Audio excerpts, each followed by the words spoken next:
In this video, I'll be demonstrating how to use a Motex 2628 labeler. To unload a roll of labels from the Motex 2628, first we open the base plate by pulling back on the two clips on either side, which pops out that base plate.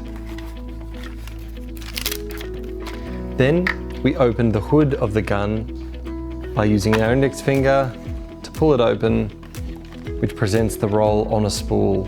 Take that roll off the spool and you should just be able to slide the roll of labels out of the gun.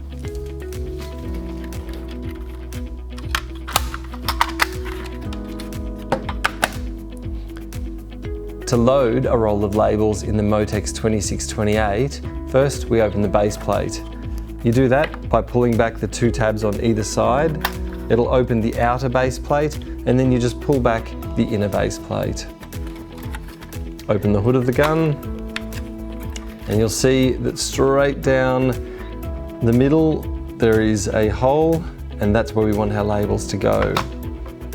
Take your roll of labels. Now for a Motex 2628, the roll of labels is outwound, meaning that the paper is on the outside of the roll. So we want to put the roll of labels through the middle of the gun with the paper facing upwards.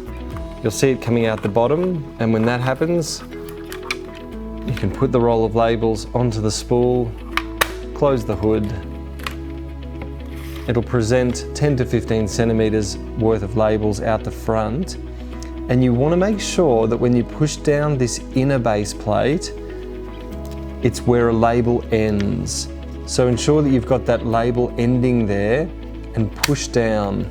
That's because these guns, they use a heavier label, which is harder to pull through, so they do have a tendency to sometimes get stuck if you don't do this right.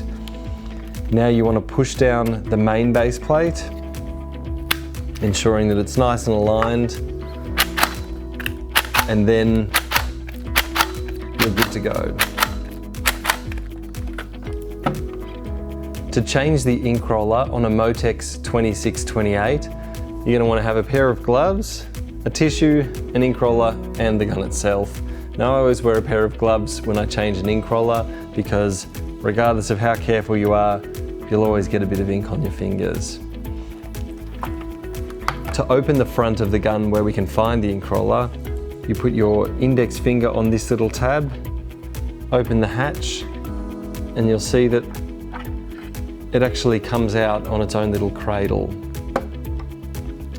Now the only part that we'll be changing is the ink roller at the front here. And to get that off, we're just going to use our tissue and clip it. You'll see this little clip here. Just clip one side up and the other side will clip out too. We can then dispose of the old ink roller and we can get the new one out of its little case. Now I find it easiest to hold both sides of it, and then we're just going to drop it into this little cradle here. You hold it there, and then on the edges we just clip it in. You should hear a little click, and then it's all done. We can then put this entire cradle back into the gun, ensuring that it goes in like that. It'll just hang loose. Attach the front, and your print should be nice and strong again. Another tip when using the Motex 2628, if you need to print a blank character, just ensure that it's a white blank on the print head. So you can see here, as we're cycling through our numbers, we're eventually going to get to a white blank, and that's what you want to use. If you keep going further than that, you'll start to get to the black characters and the black blank, but you don't want to be using that because that is used at the bottom where it actually prints onto the print head.